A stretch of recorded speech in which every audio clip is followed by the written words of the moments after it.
Welcome to Watch Me Go Broke. I'm a guy that likes to get a lot for just a little bit of money. But sometimes, maybe your little bit of money delivers too much. Like this sandwich. It was a good deal, but I'll never be able to finish it all. Kind of like today's watch, the Aragon Divemaster 2 50 millimeters. Let's awkwardly bend over a table and take a look. All right, ladies and gentlemen, before we get started, I am wearing a Pagani design Submariner homage. Yes, I fell for the hype. Hopefully, I will be able to do a review on this very soon.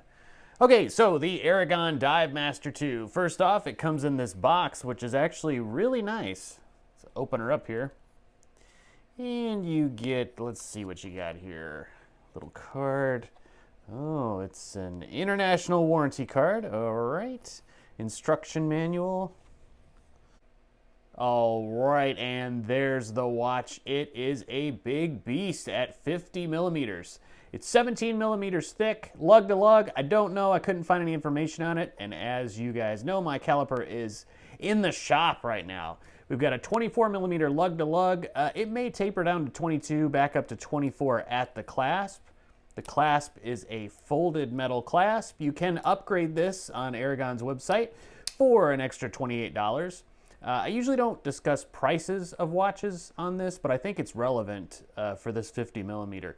This is $137, I believe. I purchased it on Amazon. Aragon's website is about the same price. So you're getting a lot of watch for that $137.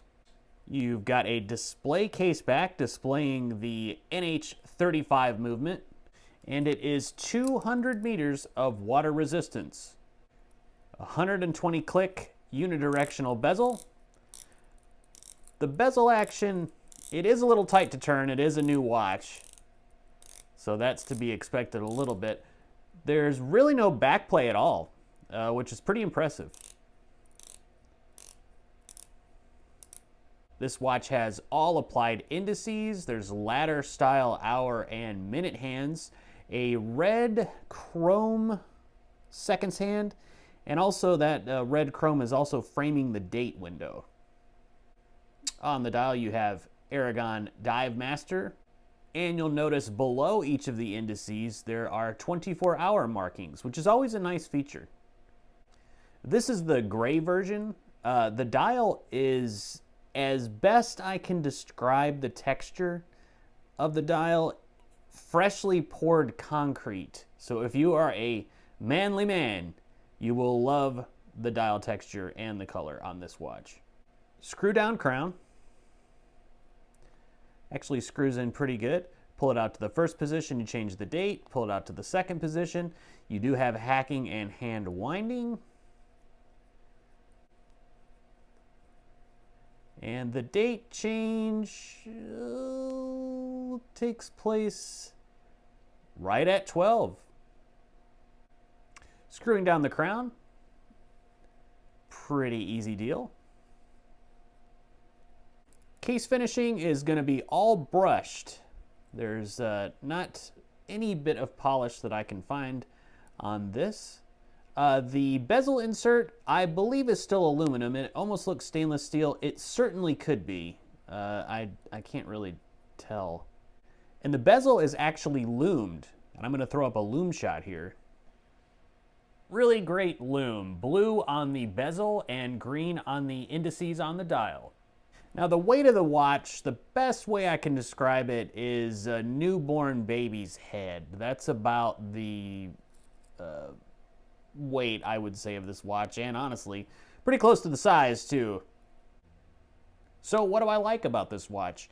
I like that it's an original design. It's not trying to copy anything. It's doing its own thing, and I think the designer should be commended for that.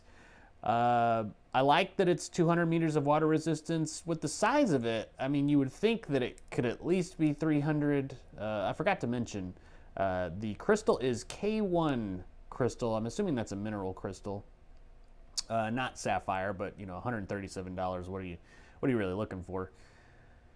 I like the applied indices. I think those are done really well. I like the color of the dial. I like that concrete-ish texture. to the dial. I think it looks really, really good. The bezel action, really, really good. It's a good plus.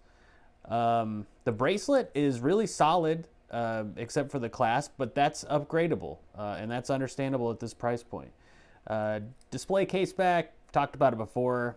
You know, I could really take it or leave it, but it is a nice looking case bag.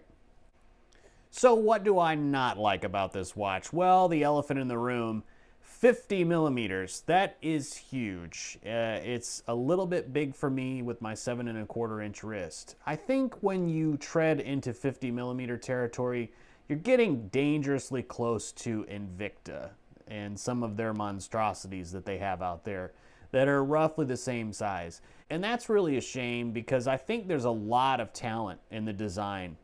And obviously they can execute a watch with great specs.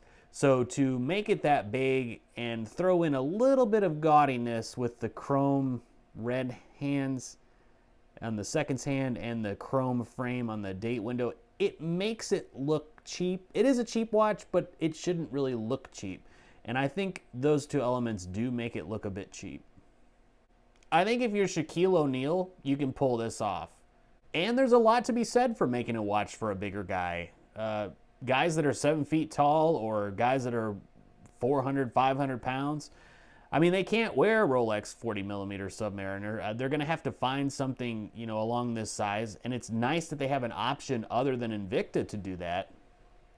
And taking a quick peek at Aragon's website, they do offer some of these watches in 50 millimeters. So if you're a bigger guy, this may be the way to go.